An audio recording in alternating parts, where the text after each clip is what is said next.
Damos la bienvenida a este Seminario Nacional de Divulgación de la Investigación, o mejor conocido como Jueves de Divulgación. Y para nosotros es pues un honor estar acá, siempre en una reunión bastante multidisciplinaria de estudiantes de distintas carreras, de expertos, profesores, público en general. Y les comentamos que el día de hoy vamos a tener la conferencia que se titula La historia del diseño industrial con perspectiva de género, misma que va a estar a cargo del maestro Alejandro Daniel, perdóname amigo, Murga González. Me pusieron acá el encabezado al revés, y para poder hablarles un poco acerca de él, vamos a dar lectura a su reseña. El maestro es titulado del Instituto Tecnológico de Estudios Superiores de Monterrey, del programa de Arquitectura de Ciencias de la Arquitectura del Politécnico de Milán y de la maestría en Diseño Industrial en su línea de Ergonomía de la Universidad de la Universidad Nacional Autónoma de México. Es profesor de tiempo completo en el programa educativo de diseño industrial en la Universidad Autónoma de Baja California y profesor invitado en la maestría de arquitectura, urbanismo y diseño de la UABC. Es actualmente coordinador de extensión y vinculación de la Facultad de Ciencias de la Ingeniería, la FCITEC de la UABC, y es miembro del cuerpo colegiado de diseño industrial de la FCITEC. Su línea de investigación está centrada en interactividad, usabilidad, ergonomía en diseño de producto y espacios interactivos. Como producción relevante es coordinador del libro Repensar los diseños desde el género, de lo binario a lo queer, libro que tengo por acá en mis manos, y en este momento se encuentra estudiando su doctorado. Es un honor para nosotros poder tener el día de hoy aquí al maestro Murga. Muchas gracias, doctora Elvia. Gracias por la presentación tan cálida y formal al mismo tiempo. Y qué compromiso, ¿no? El de regresar a las aulas con menos dudas. No sé si se logre esa meta, pero de igual forma, si no se aclaran las dudas, creo que también es bueno que se generen más dudas, ¿no? Más reflexiones sobre pues, los temas que se están presentando en los jueves de divulgación. Específicamente en el tema o los temas o los campos que voy a abordar el día de hoy, que tienen que ver con la perspectiva crítica del diseño, ¿no? Y la historia o una postura crítica ante la historia del diseño industrial específicamente. Y bueno, pues nada, voy a empezar a presentar. Va a ser la ventana. Así es. Muy bien. Bueno, cabe destacar que este trabajo, pues, no es un trabajo que se ha realizado de manera, pues, individual, se ha hecho en colaboración y recordando, pues, que el libro Repensar los diseños desde el género de lo binario queer lo coordiné con la doctora Elvia Ayala, ¿no? Y bueno, bastantes compañeros participaron dentro de la facultad y fuera de la facultad. Entonces, bueno, se ha tratado de construir este conocimiento referente a una perspectiva crítica, incluyente, centrada en el género, de los campos de los que se ocupa el diseño. Entonces, pues se han hecho bastantes acciones o productos que tienen como propósito cambiar o renovar, actualizar las perspectivas en este sentido. Y bueno, parte de las acciones es la creación de la materia Género, Interseccionalidad de Diseño, que se imparte en Arquitectura, Diseño Industrial y Diseño Gráfico aquí en la facultad, y que tiene como objetivo pues generar perspectivas y posturas incluyentes a nivel metodológico, ¿no? No solo esta situación de nuestra postura como ciudadanos, sino como ciudadanos, pero también que somos profesionales o estamos en formación en la profesión, las profesiones de los campos del diseño. Y bueno, pues está la cuestión del libro, y actualmente estoy estudiando el doctorado en diseño en la Universidad de Palermo, y bueno, pues igual tratando de responder estas dudas otra vez, pues se generan otras conforme vamos profundizando y vamos abriendo nuevos caminos, nuevos trayectos. Entonces, bueno, para darle una estructura y una idea lógica, ¿no? Un hilo conductor a esta charla, pues me gustaría presentar los temas que se abordarán. Es tener una ubicación temporal en el tiempo y el espacio, dónde estamos situados actualmente y desde qué perspectiva partimos. Entonces, también es importante hacer una revisión crítica, de la historia del diseño con dos paradigmas, el paradigma del diseño como ciencia dictado desde la modernidad y el paradigma de diseño como fenómeno social, pues ya desde un ámbito postmoderno. Y luego examinar, pues, qué quiere decir esto, ¿no? Cómo el diseño puede abordar estas cuestiones del género. Y bueno, hay unas propuestas conceptuales que estoy tratando de impulsar en mi proyecto de tesis, con una mirada de género interseccional, ¿no? Para proponer cambios en el diseño y una perspectiva un poco más incluyente, ¿no? Cabe destacar que esto, bueno, son propuestas de visiones, que se están estructurando en proyectos de investigación y bueno, en ese sentido, pues es conveniente tener eso muy en cuenta, ¿no? Pues es importante situarnos o reconocer que estamos en una situación, pues se diría pandémica o pospandémica, en el cual pues se vieron muchas asimetrías o se llevaron a la vista, ¿no? Salieron a flote asimetrías en la sociedad, y bueno, situaciones que estaban invisibilizadas como pues los privilegios y las opresiones pues se hicieron mucho más notorias, ¿no? Al todos encerrarnos en casa, a trabajar. Algunas personas tuvieron más facilidades, otras menos facilidades, algunos en situaciones muy privilegiadas, otros en muchas desventajas, y pues tiene que ver con nuestras identidades que nos cruzan o nuestras pertenencias identitarias que están relacionadas con género, etnicidad, clase, corporalidad, ¿no? Cuestiones de discapacidad, etcétera. Entonces, pues conforme pues se construye o se afecta nuestra corporalidad con esas pertenencias identitarias, pues se van visibilizando posiciones de privilegio u opresión.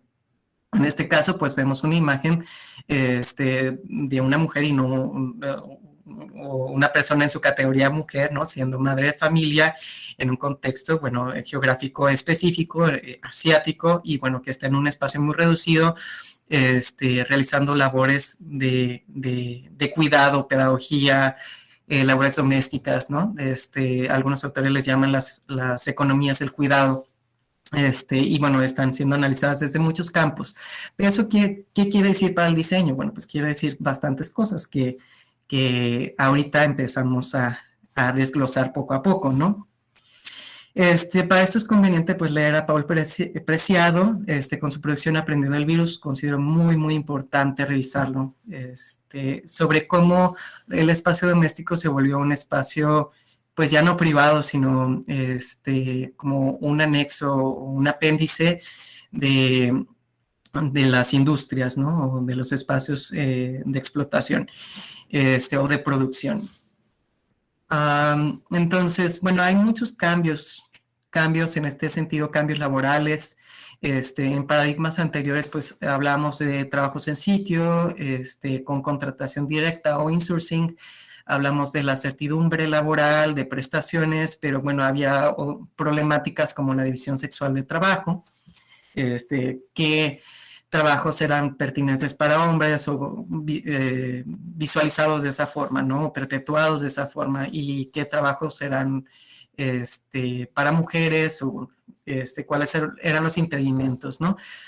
Y cambiamos a otros fenómenos relacionados con el teletrabajo, el outsourcing, la gig economy o la economía gig, que tiene que ver con pues estos ingresos a espacios laborales mediados por aplicaciones como Uber, como Didi, o espacios más específicos para el diseño, ¿no? En el cual uno concursa, el freelance y demás, ¿no? Entonces, eso está relacionado con la economía de X o y tiene que ver con las situaciones postmodernas de lo líquido, ¿no? Del trabajo, de lo prendo, lo apago, ¿no? Yo decido en qué momento trabajar, en qué horarios, la parte autogestiva y de utilización del patrimonio propio, es decir, bueno, pues yo pongo mi auto, yo pongo mi computadora, yo pongo mi celular. ¿Y esto qué quiere decir en términos sociales? Si es justo o no es justo, pero bueno, sabemos que está sucediendo.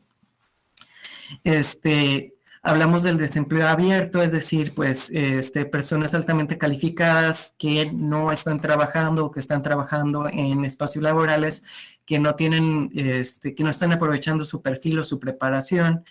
Tenemos la parte de incertidumbre laboral o la informalidad, cosas que a lo mejor no se discutían antes o que no eran tan vistas antes, ¿no? Y que con los procesos de la pandemia y bueno, los años recientes se han visto cada vez más y más, los compromisos patronales y demás.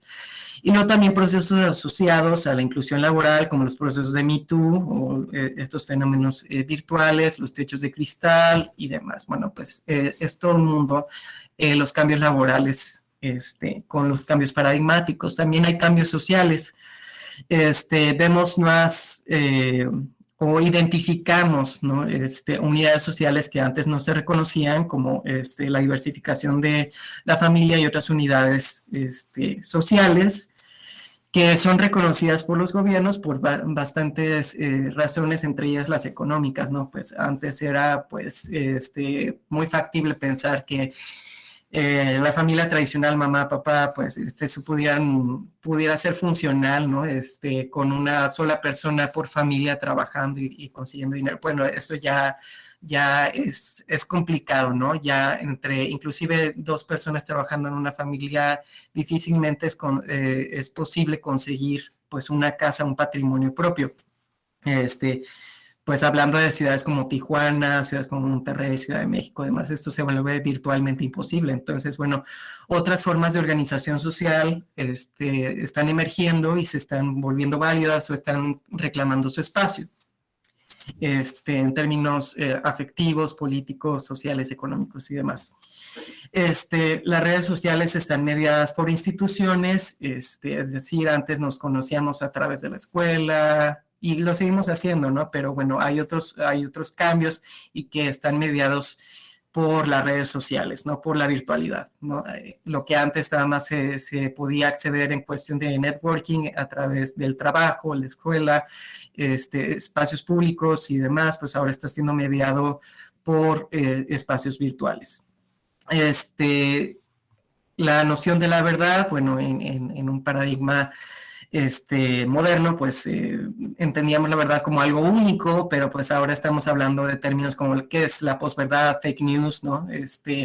Las narrativas, la diversidad de historias, las subjetividades, y bueno, son términos que están cobrando relevancia, ¿no? Tenemos un montonal de información, ¿no? Esta es la cuestión de la infodemia y no sabemos distinguir pues qué información es más verídica que otra y con qué calidad. Entonces, bueno, parece haber un montón de confusiones ahí. Antes nos quejábamos de que no había antes del internet tanta información, y ahora hay demasiada información y parece que estamos en el mismo punto, ¿no? Estamos igualmente confundidos, pero bueno, con otras dinámicas, ¿no? Y bueno, hablábamos de la heteronormatividad y los sistemas heteronormados. Y bueno, ahora hablamos de la diversidad, la interseccionalidad y bueno, las últimas olas del feminismo. También hablando en la cuestión de producción, pues hay cambios económicos, productivos, tecnológicos. Ahora hablamos de servicios, la terciarización de la economía, la producción en diferentes escalas, el prototipado rápido, la personalización, la industria 4.0, pues son temas que son relevantes y que impactan directamente a las disciplinas del diseño, pero yo consideraría que a las disciplinas de manera horizontal, ¿no? Por ejemplo, las disciplinas de la ingeniería. Los productos, pues antes tenían una segmentación de funciones y ahora hay una integración. Bueno, a través de un celular podemos accederlo a todo, ¿no? Inclusive, bueno, pues esto lo podrán confirmar nuestros alumnos, o los alumnos de las universidades a través de sus celulares casi hacen todo, ¿no? Llevando las clases, entregando trabajos y demás. Y entonces, esto antes no era posible. Y bueno, los cambios tecnológicos posibilitan eso y cambian la manera en que nosotros pues interactuamos. Hablamos de realidad virtual, de realidad aumentada, el Internet de las cosas, el Internet de las cosas industriales, ¿no? Hablamos antes de las cámaras industriales como los principales stakeholders que tomaban decisiones sobre el campo laboral, económico, productivo. e inclusive pues, los sindicatos, pero ahora tenemos otras comunidades como la comunidad de makers, los Fab Labs y otras formas de interactuar y apropiarse de la tecnología. Entonces, habiendo ilustrado esos cambios sociales, laborales, económicos, productivos y tecnológicos, ahora sí aterrizamos al diseño. Entonces, si hacemos una revisión histórica, ¿no? Empezamos, pues, a mediados del siglo pasado con la modernidad, ¿no? Estamos hablando de 1940, 50, 60, inclusive, bueno, pues desde los inicios, ¿no? Hablamos de que el diseño tenía que comportarse como una ciencia, generando productos racionales, funcionales, lógicos, estandarizables, para atender la producción en masa, para atender necesidades concretas humanas, se entendía como las necesidades humanas como universales, ¿no? Todas las personas al mismo tiempo necesitaban lo mismo, pero bueno, había diferencias muy marcadas entre pues categorías como hombre y mujer, ¿no? Pero siempre hacia la universalización, es decir, solo hay una forma de ser hombre, solo hay una forma de ser mujer, ¿no? Y el diseño de los objetos parte de la idealización de las corporalidades bajo una lógica de producción y consumo. Esta idealización o estereotipado o como ustedes quieran llamarle, es decir, que los cuerpos deben de ser de cierta forma o entendemos de cierta forma. Y entonces hablamos, por ejemplo, de la ergonomía, hablamos de los percentiles y hablamos de la normalidad, ¿no? La población normal y una distribución normal y a través del diseño universal tenemos que atender a la mayoría y tratamos de meter a la mayoría en una sola caja que deben de tener estas cualidades. Pero esto pues no es tan posible siempre, o hemos visto que no es posible con la diversidad. Llega a ser problemático, ¿no? Y tan problemático como la manera en que se instauraban, se instalaban los productos en contextos políticos, económicos y sociales, y que tienen que ver con género, ¿no? Un ejemplo es la máquina de escribir, ¿no? Que fue pensada para las mujeres, porque las mujeres supuestamente tenían un toque suave, pero esto tiene una implicación de relegar y al mismo tiempo incluir a la mujer, pero incluirla en un espacio laboral, pero siempre en un espacio determinado, ¿no? No circulando de manera libre como lo hacen los hombres. Y bueno, también ciertas situaciones en las que se insertaba este objeto, ¿no? La máquina de escribir, y que hablaba sobre el perfil de la mujer, ¿no? Que tenía que ser una mujer casada, pero pues con ciertas necesidades económicas, casada para no alebrestar a los hombres dentro del ambiente laboral, porque bueno, eso era responsabilidad de la mujer aparentemente, ¿no? Y la violencia machista pues no, no era responsabilidad de los hombres, ¿no? Al parecer. Y bueno, con cierta necesidad económica porque bueno, pues para mantenerse ahí, ¿no? En una necesidad de trabajar. Y eso, bueno, si analizamos la máquina de escribir flotando en el espacio sin un contexto, pues no significa mucho en términos de género, pero bueno, insertándolos en un espacio histórico-temporal, histórico-geográfico, perdón, pues ya empezamos a ver cómo es que impacta las dinámicas sociales. Otro ejemplo, bueno, es la manera en que se publicitan los objetos de uso doméstico, y en este sentido les presento un ejemplo de una aspiradora que es ligera porque, y bueno, no discuto la parte de usabilidad o la parte ergonómica de que tiene que ser fácil de usar y que tiene que ser ligera, pero la idea de que es ligera porque las mujeres no pueden cargar o son débiles, ¿no? Como que se instaura este estereotipo a través de la utilización de estos objetos. Y por lo tanto son objetos pensados para la mujer, ¿no? Porque la mujer es la que está destinada a circular dentro del espacio doméstico y desempeñar actividades domésticas no remuneradas, ¿no?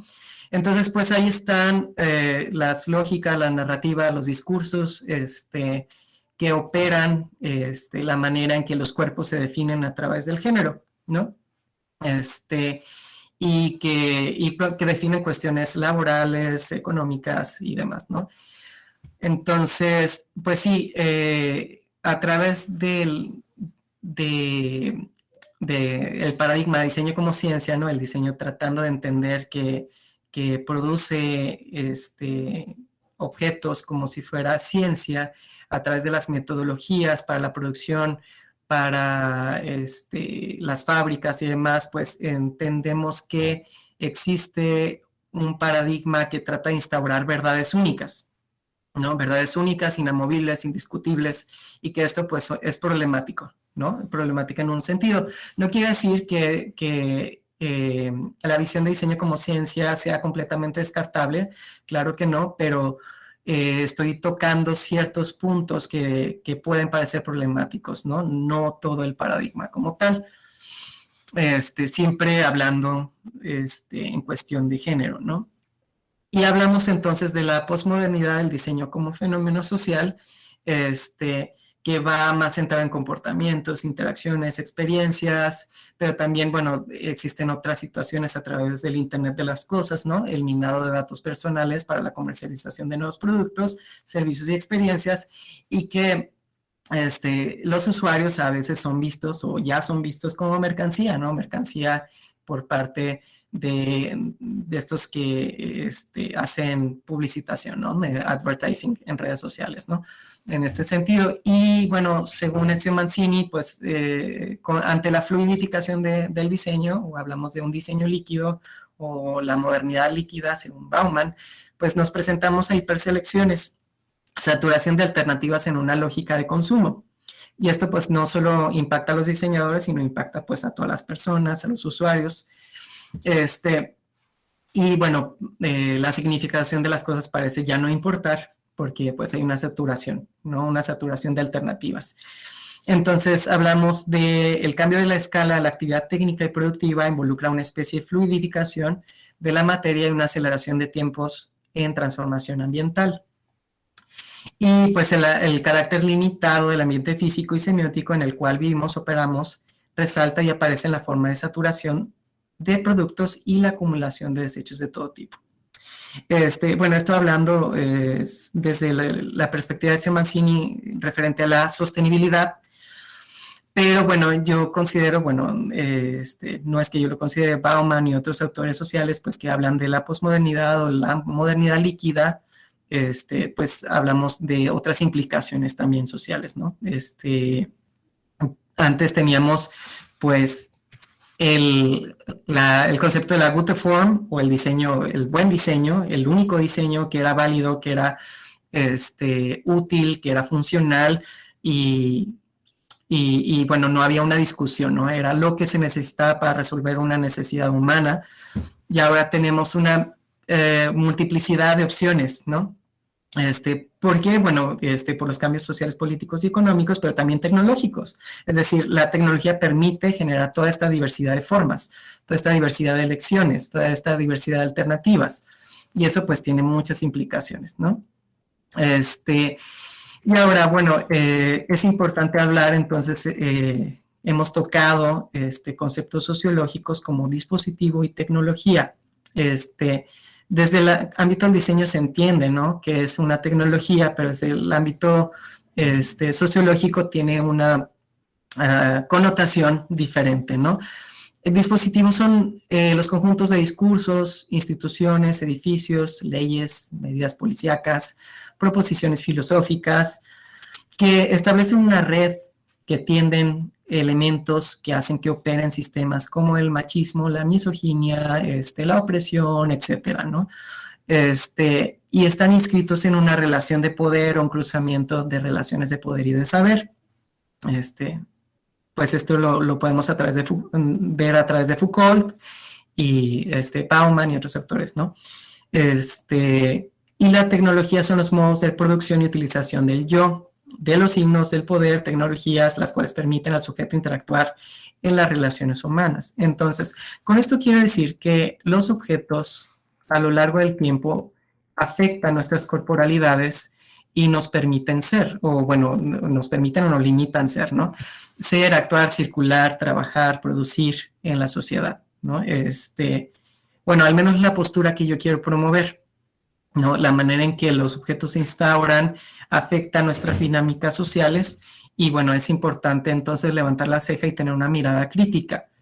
Entonces, si vemos al diseño como parte de estos dispositivos de tecnologías del yo, tecnologías del género o dispositivos de género, pues podemos entonces empezar a cuestionar cómo es que el diseño perpetúa estas ideas de las diferencias, de las verdades únicas o de las diversidades, ¿no? Entonces, por ejemplo, Paul Preciado habla de los dispositivos en el diseño y hablo aquí al mismo tiempo de diseño industrial, diseño gráfico y diseño arquitectónico y específicamente del diseño de los lugares, ¿no? En todos los sentidos, como los baños públicos, ¿no? Los baños públicos que no son tan públicos porque aquí no sé si se ha reflexionado, pero bueno, el derecho a defecar o a orinar está limitado para personas de cierta clase para arriba, ¿no?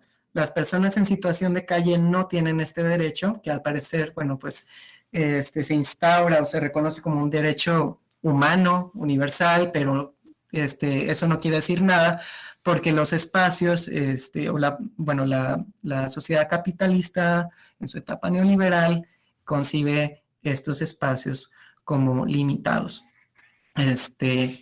Y entonces no permite la idea de la propiedad privada, pues que este derecho humano se vuelva efectivo. Entonces, eso en términos de clase, estamos hablando de clase, género y etnicidad. Paul Preciado habla de que los baños son cabinas de vigilancia de género, ¿no? Entonces, vigilancia de género, entendiendo el género como una cuestión estética, es decir, yo aparento ser hombre o ser mujer, y entonces con esa apariencia con la cual yo soy percibido, pues tengo que elegir algo que sea coherente con esa estética, y si no es coherente con esa estética, pues voy a ser castigado, independientemente de mi corporalidad, ¿no? Pues básicamente lo que tenga entre las piernas, ¿no? Tiene que ver con una percepción estética. Pero luego también hay vigilancia, o sea, en los mingitorios pues hay vigilancia. O sea, es difícil pensar que estas mamparas van a cubrir, ¿no? Y van a dar privacidad. Efectiva, pues. Y bueno, a nivel gráfico también se generan las ideas de que es un hombre, que es una mujer, y entonces, bueno, cómo nos debemos de dividir. Siendo que esta división no existe en el espacio doméstico, es decir, no existe división de género en los baños y no existe especificidad de, bueno, los baños en el espacio público no requieren mingitorios, por ejemplo, al menos en una realidad mexicana. Luego hay variaciones como el uso del bidet y demás, pero no tendrían que ver con género, no tienen que ver con facilidad de uso, etcétera, ¿no? Pero entonces, ¿por qué en el espacio público los objetos, la comunicación gráfica, los espacios empiezan a generar estas diferencias, ¿no? Y entonces, Paul Preciado habla sobre cabinas de vigilancia de género o dispositivos de género. Esto, pues, considerando, pues, otra vez como un ejemplo muy particular, el baño. También podemos hablar de la indumentaria, de la vestimenta, como dispositivos de género o como parte de los dispositivos de género. En ese sentido, pues el drag performance pues es un contradispositivo que desestabiliza la heteronormatividad y propone pues otras visiones contrahegemónicas, ¿no? Entonces, el emplazamiento de estos objetos, ¿no? Y la performatividad de estos objetos según el género y demás, entonces cobran significados como dispositivos, la manera en que se emplazan. Entonces, si recordamos con las definiciones de dispositivo y tecnología, la manera en que se tiende esta red, ¿no? La red que opera entre estos elementos y que habla sobre estructuras de poder. Entonces, en este sentido, pues se puede ver el drag performance como un contradispositivo para resignificar las relaciones de poder y hacerlas, pues, cobrar o reclamar espacios, ¿no? Que no existían para personas en una posición no privilegiada, ¿no? Conviene ver, bueno, cuestiones particulares también en la virtualidad, como el caso de Vivian James y el Gamergate, que son fenómenos muy interesantes, y donde se habla del gender bending, pues que y las luchas de poder, ¿no? Entre el machismo y el feminismo, etcétera, ¿no? En esos espacios. Entonces, pues sí, los objetos de los que se ocupa el diseño gráfico, el diseño industrial, la arquitectura, claro que pueden formar parte como de estos dispositivos y que operan, ¿no? A favor de los derechos humanos o no, ¿no? Entonces, por eso es importante entender una visión sistémica con un enfoque interseccional. Entonces, reconocer como diseñadores o como partícipes del diseño que las personas son complejas, no tienen una complejidad y que tienen pertenencias identitarias que es conveniente reconocer, pues para ver en qué medida podemos contrarrestar la manera en que se oprimen las personas en la sociedad, porque bueno, eso es un hecho concreto, ¿no? Hay privilegios y hay opresiones y hay grupos, ¿no? Que son relegados, que son oprimidos, que son discriminados. Entonces, entender muy bien cómo en nuestra profesión podemos reconocernos a nosotros y reconocer a los demás para diseñar de una manera más incluyente. Entonces, es importante, entonces, tener una visión hacia los contradispositivos, contra tecnologías, contra narrativas. En este caso, como les decía al principio, pues existen materias optativas que se han generado en la FECITEC como género interseccional de diseño y desarrollo y prototipado de dispositivos tecnológicos con la idea de impulsar la apropiación tecnológica con una perspectiva de género e interseccional para pues, promover la apropiación tecnológica, la autogestión y la autoproducción. En paradigmas anteriores el diseño, o bueno, se promueve esta perspectiva en varios de los campos que se ocupa el diseño, como pues nosotros producimos para alguien más, ¿no? Y producir para nosotros mismos como que no es bien visto, ¿no? Un arquitecto haciéndose su casa nada más, pues eso no cobra relevancia, ¿no? O no es apreciado. Pero pues eso parte de una visión hegemónica, ¿no? Una visión explotadora de yo tengo que estar trabajando para alguien más. Pero ¿qué pasaría si yo tengo acceso a saberes para yo atender mi corporalidad, ¿no? Y autogestionar y autoproducir y autoemplearme? Entonces, cambia la situación, ¿no? Estábamos hablando de cambios laborales al principio, ¿no? Que no son favorables o que al parecer no hay una perspectiva favorable para la mayoría de las personas, y entonces esto sería una desobediencia disciplinar, ¿no? De ver la disciplina como un espacio para empoderarse y para apropiárselo. Entonces, existe un concepto que no lo inventé yo, ¿no? Ya existía, el diseño crítico, y justamente es cambiar del paradigma al diseño afirmativo, que es al servicio de la industria, con la noción del usuario, con la noción preponderante de ergonomía, de la buena forma, de la universalización, de la estandarización, hacia un diseño crítico al servicio de la sociedad, con la noción de la persona en su complejidad y hacia una cuestión retórica y de narrativa. No quiere decir que un paradigma descarte otro. Otra vez, los conceptos sirven y sirven para analizar y sirven para generar, pero también es conveniente ver cómo se van necesitando nuevos conceptos, nuevas visiones que nos redirijan hacia un futuro mucho más prometedor, ¿no? Y bueno, entender que el diseño pues está desde hace buen tiempo en una crisis paradigmática, ¿no? Epistemológica, y que es conveniente entonces entender hacia dónde vamos con los cambios tecnológicos, sociales, políticos, económicos, ¿no? Y todos al mismo tiempo. Entonces, he visto que a través de la interseccionalidad, los cruces de género, etnicidad y clase, pues podemos entonces entender que las disciplinas, entre ellas el diseño, están al servicio de las personas reconociendo su complejidad, y que no vamos a entender nada si queremos universalizarlas. tenemos que entender la particularidad y es momento de actuar. O sea, ya hubo un proceso de globalización en el cual todos fuimos iguales y todos teníamos una cultura internacional y pues ahora estamos viendo los efectos de esa visión y ahora es conveniente ver hacia la localidad, ver hacia nuestras identidades, ver hacia nuestras pertenencias y entonces atender.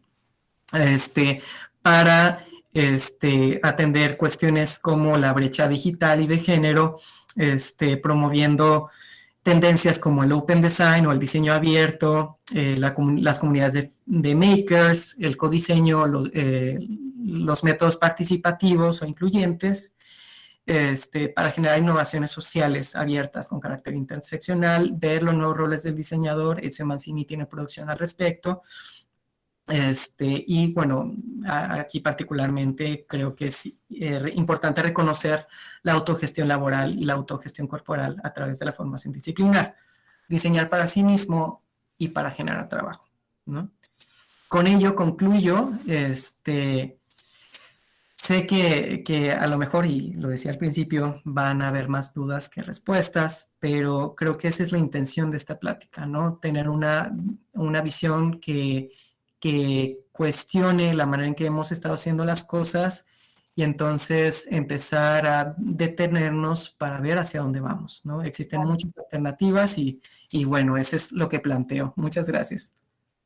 Al contrario, muchísimas gracias por esta conversación tan interesante. Estoy segura de que van a existir dudas, así que los alentamos a que surjan, a que se realicen estos cuestionamientos. Lo pueden hacer mediante el cajón de chat o solicitando la mano. Ya tenemos la primera mano levantada de Cecilia Flores, diseño. Adelante.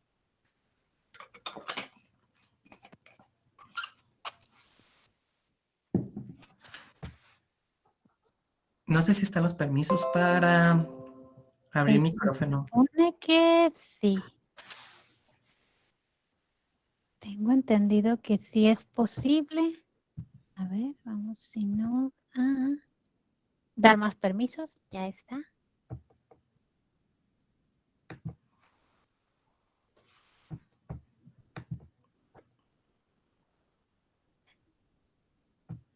Bueno, mientras se solucionan los problemas técnicos, por acá hay algunos agradecimientos en el cajón de chat. No sé si alguien más también quiere ir dejando asentadas sus preguntas. Elvia, igual sí puedes buscar a Cecilia Flores en la lista de participantes, a lo mejor le puedes activar su micrófono. A ver, activar no, pero ya la nombré como anfitrión y ya debería de existir la posibilidad de abrir micrófono. Ah, ok.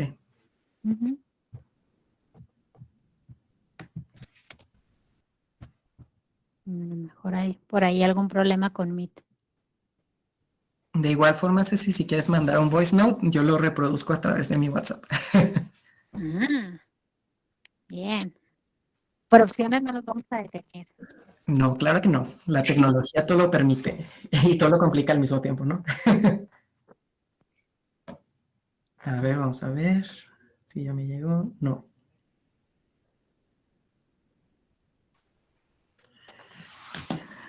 No sé si alguien pueda intentar abrir su micrófono para ver si eso es posible. Hola, hola.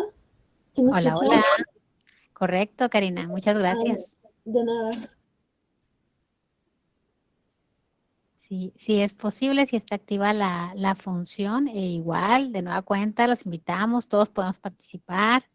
Estoy segura de que hay dudas, hay bastante que comentar. Ok, se traba un poco. Sí, quizás la conexión no es tan quede en condiciones y justo por ello la intención de grabar para después poder tener el respaldo. Y otra cosa interesante que con lo que podríamos empezar el diálogo y las inquietudes es que está sacando cuentas y esta es la primera conferencia en este seminario de divulgación que tenemos que no sea del ámbito de las ingenierías. Es la primera que tiene que ver con los diseños y creo que a partir de ello y de las palabras que proporcionaba el maestro Alejandro al final de la participación, creo que hay bastantes dudas, pero ya llegó el audio, así que demos la palabra. A ver, lo voy a poner todo en voz, en altavoz, a ver si se escucha. Perfecto. Gracias, Alex. Muchísimas gracias por esta charla. Definitivamente con todos estos términos extraños que hoy día son parte de la normalidad y de nuestra cotidianidad, sin embargo, hace un par de años no existían, pues, ¿no? Entonces, sí, a mí me generas muchísimas dudas, preguntas, muchos temas a reflexionar y creo que a partir de estos planteamientos, efectivamente el diseño se tiene que rediseñar, nos tenemos que replantear y la ergonomía, evidentemente. Entonces, espero en algún futuro tener un momento de volver a charlar contigo y ver qué podemos aportar, ¿no? Pero muchísimas gracias. De veras que el mundo nos ha cambiado y estoy profundamente impresionada. Te mando un abrazote. Ay, muchas gracias, Ceci, por tu mensaje. Sí, definitivamente. Yo no me atrevería a decir en este momento qué cosas debemos de cambiar dentro de la disciplina y particularmente cómo debe cambiar la ergonomía. Ahorita yo entiendo que funciona, ¿no? Ha funcionado, pero en la medida en que analicemos en qué partes no ha funcionado o no ha funcionado para algunos, pues entonces eso podremos empezar a agregar, ¿no? Más que restarle, yo creo que sería sumarle a lo que ya existe, o resignificarlo. Pero sí, pues tú sabes, Ceci, que también me egresé de la línea de ergonomía de la UNAM, del posgrado de diseño industrial, entonces estaría escupiendo al cielo si dijera que la ergonomía ya no sirve, ¿no? Pero que debe responder y que, bueno, tiene ciertas formas de aterrizarse que están por verse. Una de ellas es a través de la interseccionalidad y veamos qué resulta. Seguimos esperando las preguntas de los asistentes. Yo quiero sumarme a esta intervención que se hacía hace un segundo. Bueno, yo he trabajado el tema, hemos trabajado en conjunto.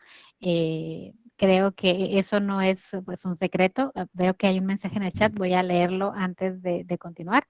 Dice la maestra Cecilia Flores, debemos de cambiar nuestra estructura de pensamiento para poder diseñar con otros enfoques.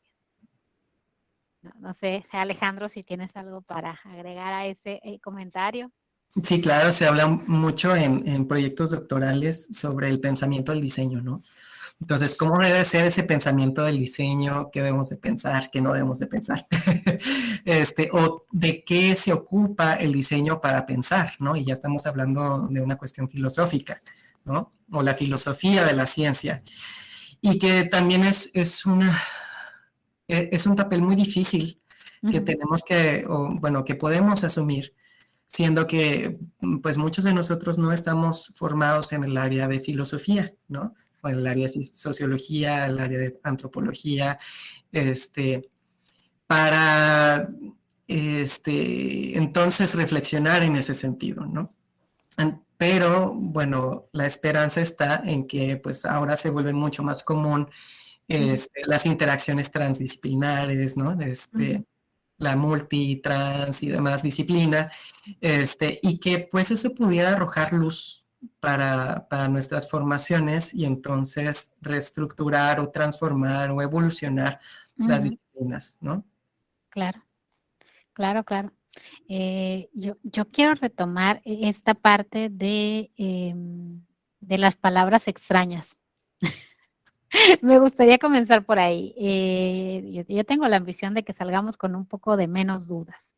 Y para ello voy a comenzar con algunas dudas que me abordaron a mí en el momento de comenzar a sumergirme en estos temas. Y hagamos un ejercicio a ver si podemos pues clarificarlas o ponerlos en unos términos más accesibles, ¿no?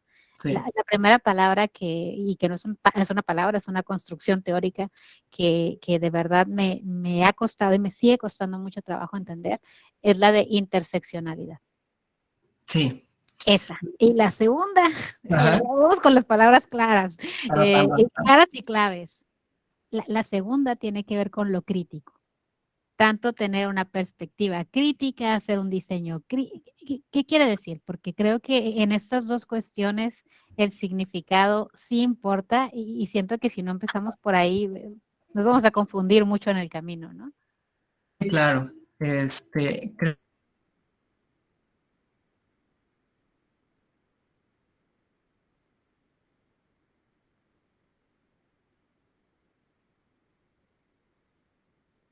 Y que pues inicia como esta queja, ¿no? De mujeres afrodescendientes para reclamar su espacio en sociedad y, bueno, no distanciarse, sino generar la diferencia o denotar las diferencias que existen para decir, no todas las mujeres somos iguales, ¿no? O son iguales en ese caso, ¿no? Y que me parece muy relevante, ¿no? Decir, porque no son las mismas experiencias que viven o que vivieron las mujeres sufragistas blancas de cierta clase alta que reclamaron su derecho a votar al sufragio, con las mujeres afrodescendientes de los años 80 que reclamaron su espacio en la sociedad, ¿no? Entonces no es lo mismo ser una mujer blanca de clase alta a que ser una mujer afrodescendiente, e inclusive podría agregarle más, ¿no? Trans, con discapacidad. Entonces las experiencias se van complejizando. Y entonces, ¿esto qué significa para el diseño? Pues generalmente cuando problematizamos en el diseño hablamos, bueno, pues voy a diseñar para un hombre de 30 años, que hay, bueno, hablamos de los índices de la MAI, ¿no? De A más, de B menos, y etcétera. Pero pues eso no habla de la complejidad de la situación, ¿no? Y que queremos entender que todos los hombres de 30 años son iguales, y mientras ganen lo mismo, ¿no? Mientras estén en la misma clase, según la MAI. Y no es cierto. Entonces, pues está la identidad de género, la expresión de género, la preferencia sexual, la religión, la nacionalidad, la lengua, y un sinfín de cosas que hacen que sus experiencias sean diversas. Y no solo diversas, algunas pues más privilegiadas que otras. Entonces, en la medida en que eso pueda reconocer, por ejemplo, algo que yo identifico en temas como accesibilidad, es que suponemos que todas las personas con la misma discapacidad van a tener las mismas experiencias, y no es así. Entonces, no es lo mismo una persona con discapacidad, o sea, en silla de ruedas, que tenga todo el dinero, pues, para circular la ciudad, pues, inclusive puede pagarle a alguien para que lo lleve a todas partes, o tener un automóvil adaptado para circular la ciudad, que una persona en situación de calle con discapacidad, con la misma discapacidad. La experiencia va a ser totalmente diferente. Entonces, las políticas públicas, y los procederes del diseño, del diseño urbano, por ejemplo, pues deben de ser distintas o deben de ser sensibles a esas diferencias. Entonces, a eso me quiero referir, más allá de que la construcción teórica compleja de la interseccionalidad es entender que todos tenemos experiencias distintas, y entonces es importante reconocerlas, no reconocerlas para segregar, ¿no? Porque pues también había una discusión ahí en el posgrado, decir, ¿por qué me tienes que decir que pertenezco a este grupo en este sentido, ¿no? Porque eso es discriminar. No, claro que no, es reconocer que tu experiencia puede ser diversa, y entonces me estoy acercando a tu realidad, ¿no? Porque inclusive en las partes identitarias, bueno, toda la cuestión de la identidad es también teóricamente muy compleja, pero bueno, podemos tratar de aterrizar, decir que la identidad no solo es como yo me percibo o como yo me quiero construir, sino también cómo la sociedad me percibe y me quiere construir también, ¿no? Y espera que yo me construya. Entonces, este diagrama que mostré del asterisco, ¿no? Donde vienen todas las intersecciones, donde vienen las pertenencias identitarias, pues no es necesariamente algo que decidamos nosotros, ¿no? Es algo que pertenece a una estructura, que igual podemos atender, que podemos interactuar con ella para modificarla, y creo que se puede modificar a través del diseño, ¿no? Con esos ejemplos que mostré, ¿no? Sí, me encanta porque justo digamos, yo he estado acumulando lecturas, de repente leo y se complejizan mucho, pero efectivamente en mis búsquedas yo coincido contigo, ¿no? De repente parece que hay una intención de hacernos creer que todos compartimos la misma identidad, pero pues, digamos que somos una especie de collage en el que distintas afiliaciones, etiquetas, elementos de la personalidad, de la familia, incluso no sé, de generaciones previas, nos vienen marcando y esta ficción de que podemos categorizarnos como si fuéramos todos idénticos, pues es compleja, ¿no? E invita a esta otra cuestión que preguntaba acerca de la parte crítica, ¿no? Porque parece que estamos dinamitando o estamos problematizando en exceso, ¿no? Ok, me estás diciendo que no nada me tengo que fijar en esto, que me tengo que fijar en un montón de cosas, pero parece que nos estás dando mucho trabajo y pocas pistas para conducirnos dentro de esto. Entonces, el diseño crítico, ¿qué implica? ¿Hacia dónde nos está moviendo?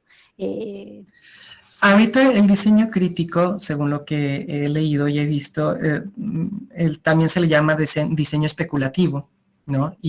Bueno, los principios del diseño crítico se basan en la teoría crítica que viene de la sociología, ¿no? De los campos sociales y que tiene que ver con el análisis de las relaciones de poder, ¿no? Entonces, ¿por qué existen esas estructuras de poder y cómo se lucha para conseguir el poder, ¿no? En un escenario social? Y el diseño asume ese discurso para empezar a proyectar proyectar futuros diversos. Entonces, en ese sentido, el diseño crítico hasta ahorita se ha comportado más como una forma de imaginar y se ha apoyado mucho del arte en ese sentido, para proyectar o para reflexionar sobre cómo pueden ser futuros utópicos y distópicos, que sí como reflexión, o sea, como una acción casi filosófica, funciona muy bien, porque entonces nos puede aterrizar en el presente y decir qué estamos haciendo. Pero para atender necesidades del presente, a lo mejor no, ¿no? O sea, a lo mejor todavía falta ese camino. Entonces, por eso estoy de acuerdo con lo que me decías, nos estás dando muchas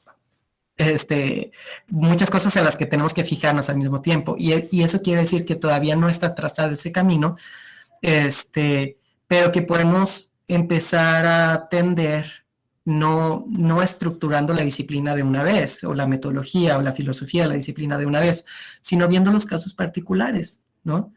Viéndome a mí como persona, ¿no? Que vivo en un contexto en específico, que vivo en una comunidad específica, que veo problemáticas específicas que no se están atendiendo, y entonces preguntarme cómo el diseño las puede atender, en la complejidad de eso, ¿no? Y yo creo que eso podría ser un buen inicio. Inclusive yo en mi proyecto doctoral pues no estoy problematizando para toda la disciplina, estoy aterrizando en un caso específico en este sentido, pues el performance drag, ¿no? Pero pues se podría hacer ese ejercicio en otros contextos, con otras temáticas, y el mapeo finalmente de diferentes casos o en diferentes temas, campos y demás, podría dar una pista sobre cómo debe entonces reaccionar la disciplina a nivel metodológico, teórico, conceptual. Sí, sí, totalmente de acuerdo con lo que mencionas, ¿no? Esta, quizás parece como un camino muy complicado por todas estas cuestiones que, como bien lo mencionas, tenemos que observar porque parece ser que como disciplina las descuidamos, ¿no? Históricamente las descuidamos porque nos enfocamos en estas soluciones mayoritarias. Obviamente tienen su relevancia, digo, son la base de lo que culturalmente hemos construido, pero que ahora meritan este vistazo a estas identidades desde una perspectiva, pues digamos, como un zoom más exacto que nos permite identificar estas singularidades.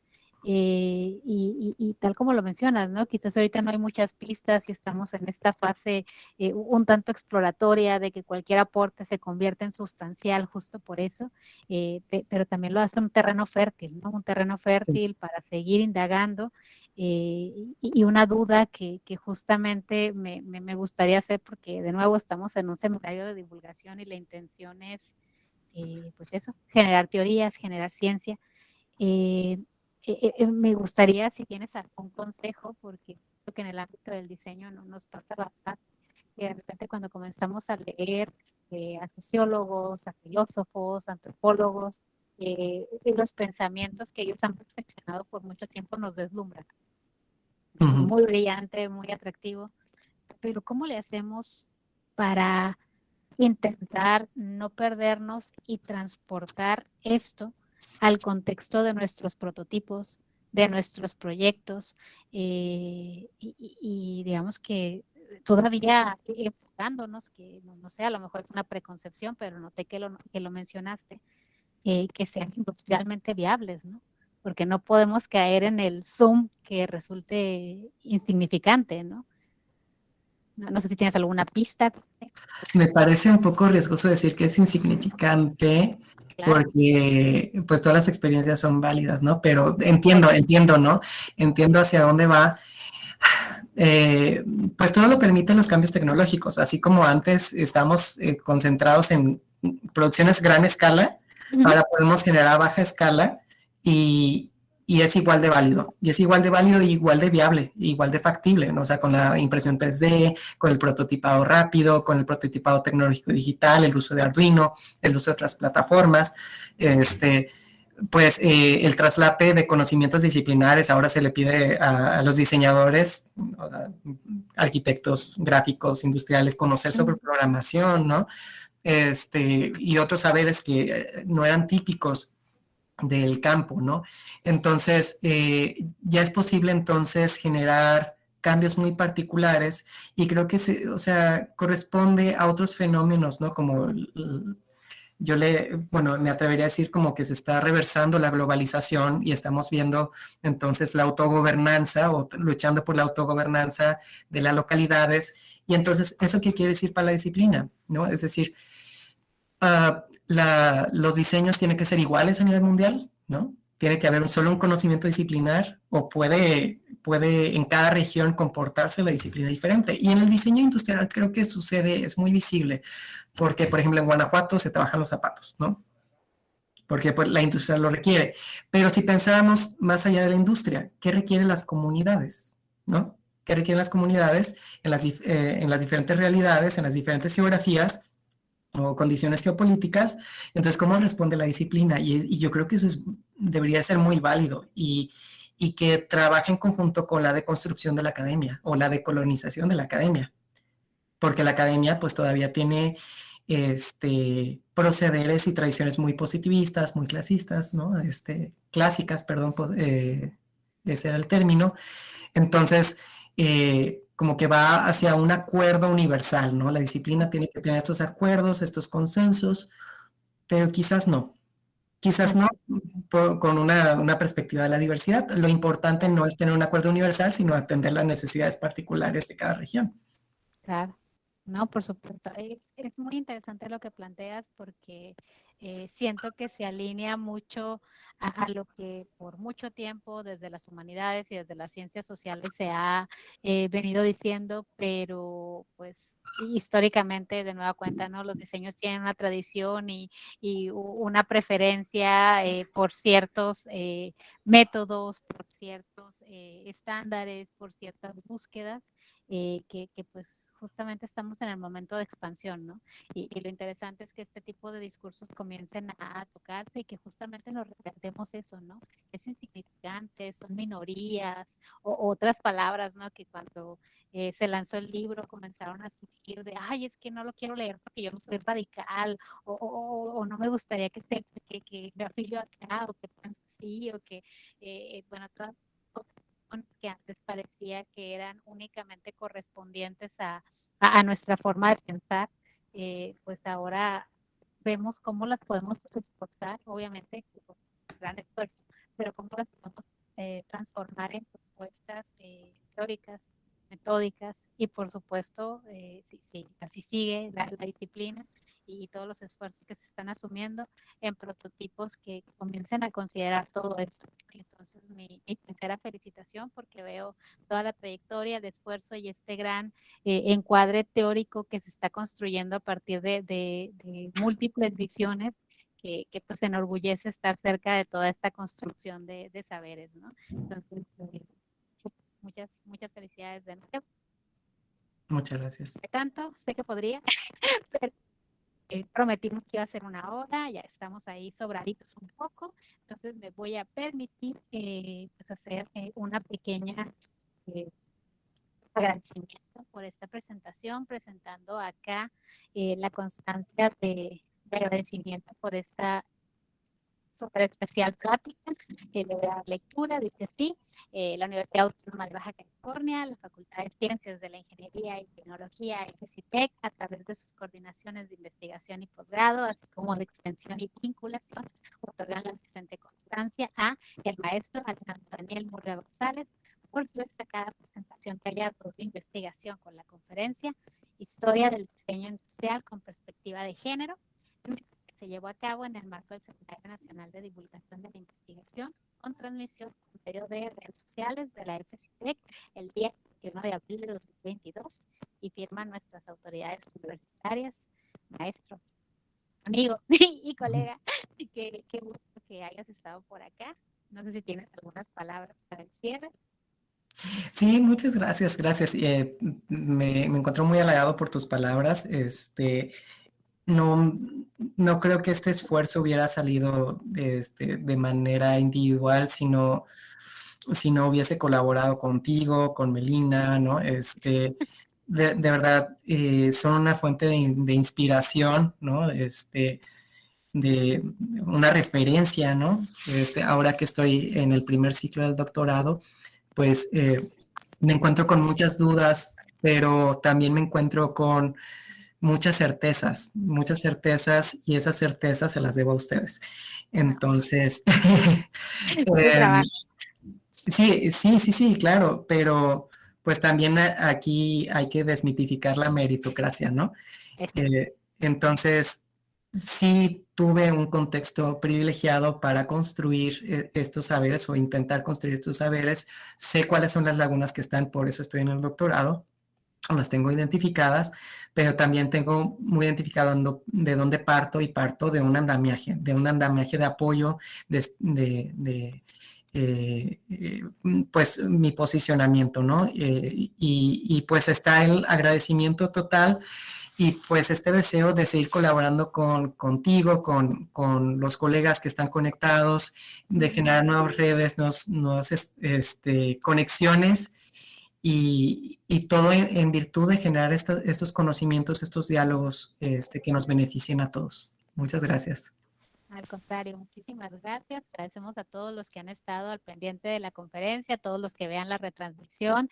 Muchísimas gracias, que tengan un excelente día. Los invitamos a consultar el libro, disponible en bibliotecas. También si nos mandan un correo, con gusto les compartimos la liga, y pues a seguir las pistas del maestro y también de los jueves de divulgación. Nos vemos cada 2 semanas. Les dejamos por el buzón de chat nuestras redes de Facebook, Instagram, YouTube. Y pues que tengan una excelente tarde y hasta la próxima.